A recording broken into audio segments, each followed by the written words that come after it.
देखिए, तो आज हम लोग देखते हैं जैसे महासागरीय नीतल क्या है, समुद्री नीतल, ठीक ना। देखिए, समुद्र के सबसे निचले हिस्से को समुद्री नीतल कहते हैं, उसी को महासागरीय नीतल भी कहा जाता है। जैसे महासागर है, उसका सबसे जो निचला स्तर है उसे ही क्या कहते हैं, नीतल कहते हैं। क्या कहते हैं, नीतल कहते हैं, ठीक ना।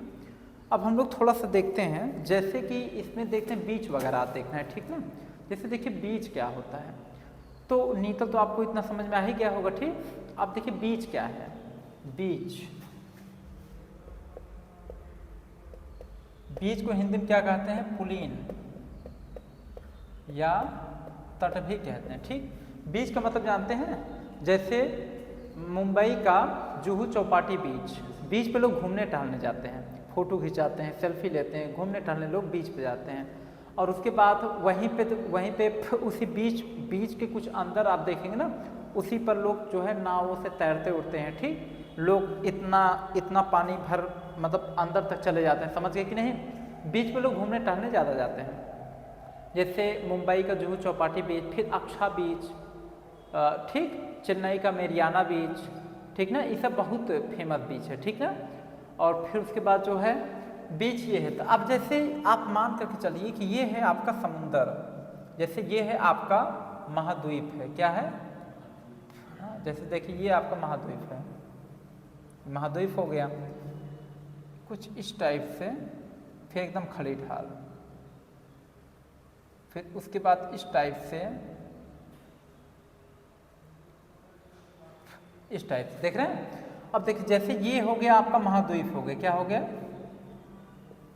महाद्वीप। महाद्वीप मतलब जमीन, स्थल। ये जो हो गया, ये वाला भाग आपका हो गया, इसे कहते हैं मग्न, ये आपका मग्न तट है, ठीक। ये जो खड़ा ढाल आपको दिख रहा है, इसे क्या कहते हैं, मग्न ढाल। कौन सा ढाल, मग्न ढाल कहते हैं, ठीक ना, मग्न ढाल। कौन सा ढाल, मग्न ढाल, ठीक। अब ये वाला जो जैसे यहाँ पे आपको ये जो भाग दिख रहा है, ये वाला भाग, इसे कहते हैं जो है महासागरीय मैदान, महासागरीय मैदान। मैदान का मतलब सपाट टाइप का थोड़ा है, ठीक, मतलब थोड़ा हल्का समतल के जैसा है। उसके बाद फिर देखिए ये क्या है आपका, ये आपका जो है द्रोणी है, क्या है, द्रोणी। और ये जो एकदम गहरा है, ये क्या है, आपकी खाई है, क्या है, खाई है, समझ गए। यानी कि समुंदर में एक होता है द्रोणी, वो कम गहरा होता है। जो सबसे गहरा होता है उसे खाई कहते हैं, क्या कहते हैं, खाई। इंग्लिश में ट्रेंच कहते हैं, क्या कहते हैं, ट्रेंच इंग्लिश में कहते हैं। गर्त भी इसे कहते हैं, क्या कहते हैं, गर्त भी कहा जाता है। आ रहा है कि नहीं। तो ये है आपका। अब जैसे यहाँ पे क्या है, ये आपका पूरा ऐसे पानी भरा है, समुद्र है, ठीक, जैसे भरा है, पानी ही पानी है। ये पूरे समुद्र का निचला हिस्सा है, यहाँ से समुद्र का क्या है, ये निचला हिस्सा है, ठीक। अब देखिए यहाँ पे क्या होता है, जैसे आपको पता है जैसे पेट्रोलियम कैसे बनता है, पेट्रोलियम, जहाँ पे जीव जंतु जानवर, जहाँ पे जीव जंतु जानवर बहुत ही बता दें, बहुत ही निचले स्तर पे एकदम दब जाते हैं और गल जाते हैं, दब करके क्या, ऊपर से इतना प्रेशर पड़ता है, दब करके एकदम गल जाते हैं, गल करके वही पेट्रोलियम बन जाते हैं, पेट्रोलियम पदार्थ बन जाता है, समझ गए, समुद्र में।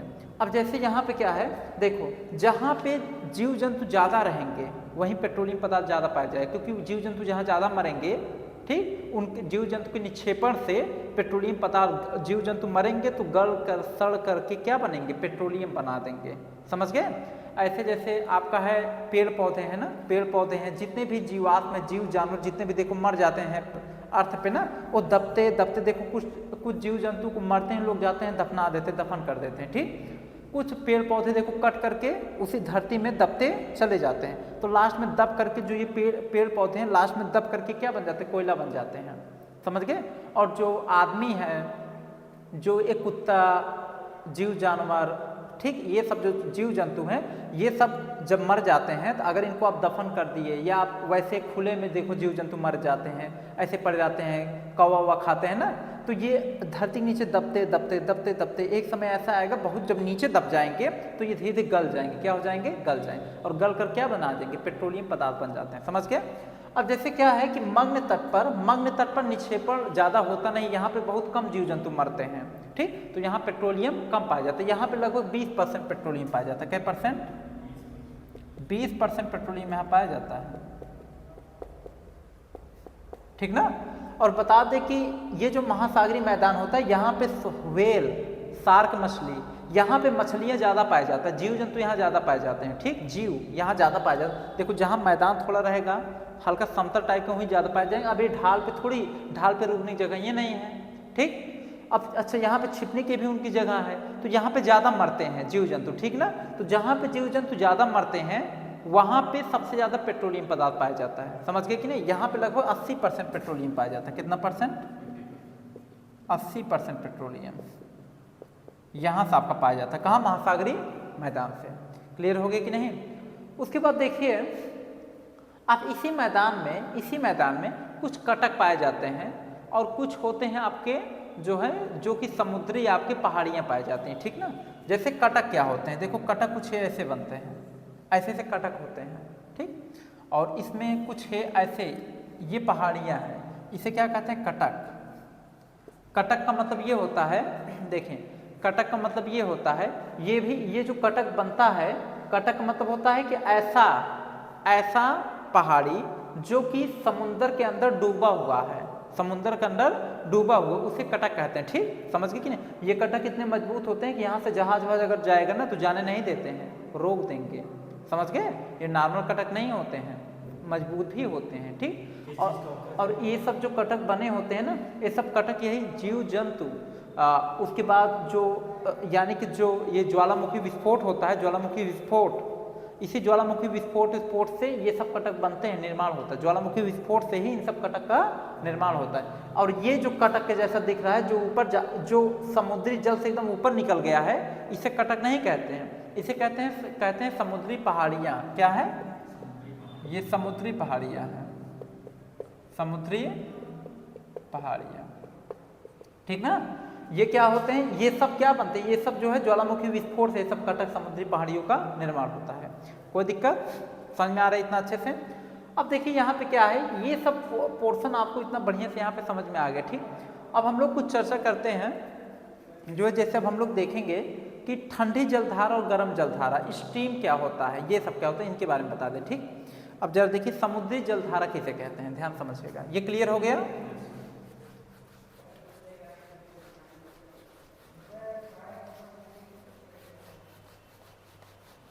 देखिए समुद्री जलधारा, बीच को हटा दें।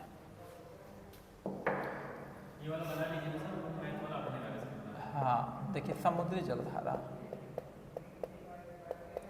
देखिए जो समुद्री जलधारा होता है ये दो टाइप का होता है। एक होता है प्रवाह, दूसरा होता है स्ट्रीम।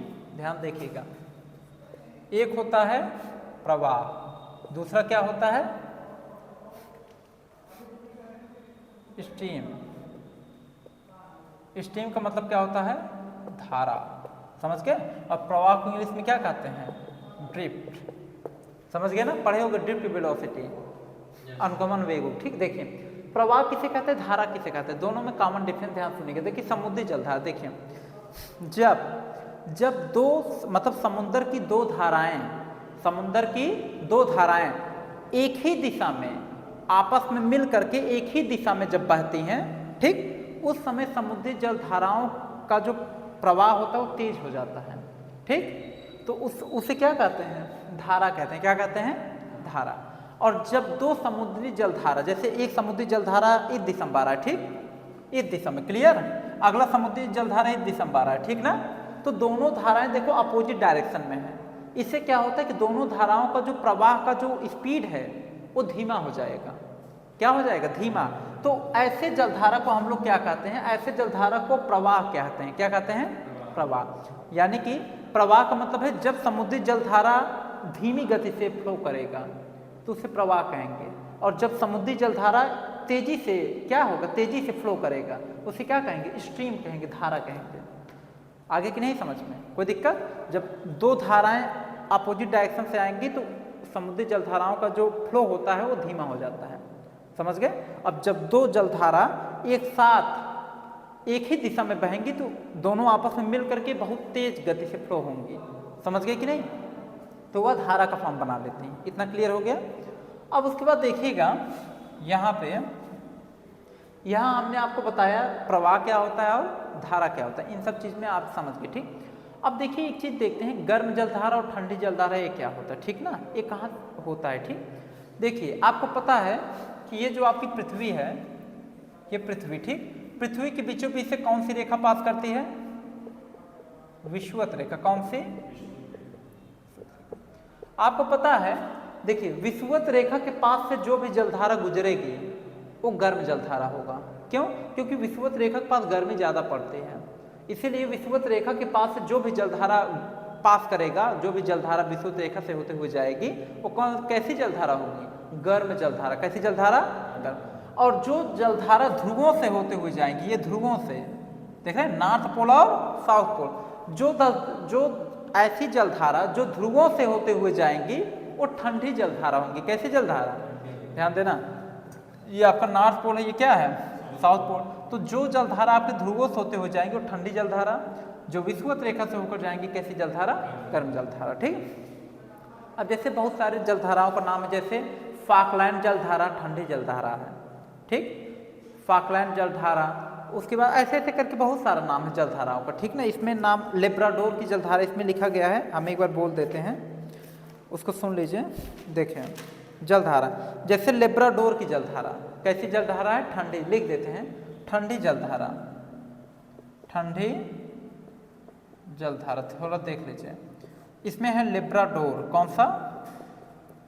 लेब्राडोर की जलधारा। ठीक, उसके बाद है फाकलैंड कैलिफोर्निया, फिर है फाकलैंड की जलधारा, फाकलैंड की जलधारा, फिर है कैलिफोर्निया की जलधारा, कैलिफोर्निया की जलधारा। देखिए लेब्राडोर की जलधारा, फाकलैंड की जलधारा, कैलिफोर्निया की जलधारा, ये सब कौन सी जलधारा है? ठंडी जलधारा। कौन सी जलधारा? ठंडी जलधारा। ठीक, एक और है बेंगुली की जलधारा, बेंगुली की जलधारा। ठीक, ये सब कैसी जलधारा है? ठंडी जलधारा। क्लियर हो रहा है कि नहीं कंसेप्ट? उसके बाद देखिए, अब इसमें आपका कुछ बचा, इसमें एक टॉपिक और बचा है, आपको ये बताना है सबसे गहरी खाई हुई किस महासागर में पाया जाता है। ठीक, ये सब देख लीजिए आपका कंप्लीट। ठीक, अब यहीं पे आपको बता देते हैं, देखिए ध्यान समझिएगा। देखिए आपको पता है कि सबसे बड़ा महासागर कौन सा है? पता है? प्रशांत महासागर। विश्व का सबसे बड़ा महासागर प्रशांत महासागर। ठीक, देखिए प्रशांत महासागर में सबसे गहरी खाई कौन सा है? पता है? सबसे गहरी खाई, सबसे बड़ा महासागर तो सबसे गहरी खाई प्रशांत में होगा। सबसे गहरी खाई है मेरियाना गर्त। कौन सा है? हाँ, प्रशांत महासागर में। प्रशांत महासागर में सबसे गहरी खाई कौन सी है? खाई सबसे गहरी है, मेरियाना गर्त नाम है। क्या नाम है? मेरियाना। ये एक ऐसी खाई जो सबसे गहरी है। विश्व की सबसे गहरी खाई कौन सी है? मेरियाना गर्त। इसी को चैलेंजर गर्त भी कहते हैं। क्या कहते हैं? चैलेंजर गर्त। समझ गए? चाहे मेरियाना गर्त कहो चाहे चैलेंजर गर्त को, बात एक के है। तो विश्व की सबसे गहरी खाई कौन सी? मेरियाना गर्त या चैलेंजर गर्त। ये किस में पाया जाता है? प्रशांत महासागर में पाया जाता है। समझ गए? उसके बाद देखिए इसमें दिया है, आगे है इसमें, विश्व का सबसे बड़ा कटक कहाँ पाया जाता है? विश्व का सबसे बड़ा कटक अटलांटिक महासागर में। कहाँ पाया जाता है? अटलांटिक, अटलांटिक, अटलांटिक महासागर में सबसे बड़ा कटक, विश्व का सबसे बड़ा कटक है जिसे कहते हैं मध्य महासागरीय, मध्य महासागरीय कटक, सबसे बड़ा कटक। विश्व का सबसे बड़ा कटक देखा जाए तो मध्य महासागरीय कटक है, जो कि कहाँ पाया जाता है? अटलांटिक महासागर में। क्लियर? उसके बाद इसमें दिया है, जो टीला समुद्र के अंदर रह जाता है उसे क्या कहते हैं? कटक कहते हैं। जो टीला समुद्र के अंदर रह जाता है, मतलब बाहर नहीं निकल पाता, अभी ये बताया था, उसे कटक कहते हैं। जो बाहर निकल गए उसे पहाड़िया कहते हैं, समुद्री पहाड़िया। ठीक ना? उसके बाद खड़े ढाल वाले तट को क्या कहते हैं? देखिए जो खड़ा ढाल वाला तट रहता है उसे रियर तट कहते हैं। क्या कहते हैं? देखिए खड़े ढाल वाला तट को क्या कहते हैं? रिया तट। कौन सा तट? रिया तट, ठीक ना। उसके बाद इसमें एक दिया है बर्फीले तट के क्षेत्र को क्या कहते हैं? बर्फीले तट के क्षेत्र को क्या कहते हैं? बर्फीले क्षेत्र वाला तट को क्या कहते हैं? फियोर्ड तट कहते हैं। क्या कहते हैं? फियोर्ड तट। अभी चल रहा है ना फियोर्ड, बस हो गया है। बर्फीले क्षेत्र वाले तट को क्या कहते हैं? फियोर्ड तट कहते हैं। क्लियर? अब आपका इसमें सब कंप्लीट हो गया है, ठीक। एक और बचा हिंद महासागर की सबसे गहरी खाई। हिंद महासागर की सबसे गहरी खाई क्या है? जावा गर्त है। क्या है? जावा गर्त। यहाँ पे लिख देते हैं, देख लीजिएगा। बस जावा गर्त हो गया, कंप्लीट है। जावा गर्त एक ऐसा गर्त है जो कि हिंद महासागर की सबसे गहरी खाई मानी जाती है। कौन सी? जावा गर्त। प्रशांत महासागर की सबसे गहरी खाई मेरियाना गर्त या चैलेंजर गर्त। क्लियर? ये विश्व की सबसे गहरी खाई मानी जाती है। कोई दिक्कत? तो आज आपका यहाँ तक कंप्लीट हुआ, आज आपका ये टॉपिक कंप्लीट हो गया। तो बच्चों आज के लिए इतना ही। इसके आगे का वीडियो आपका नेक्स्ट डे बनेगा। धन्यवाद।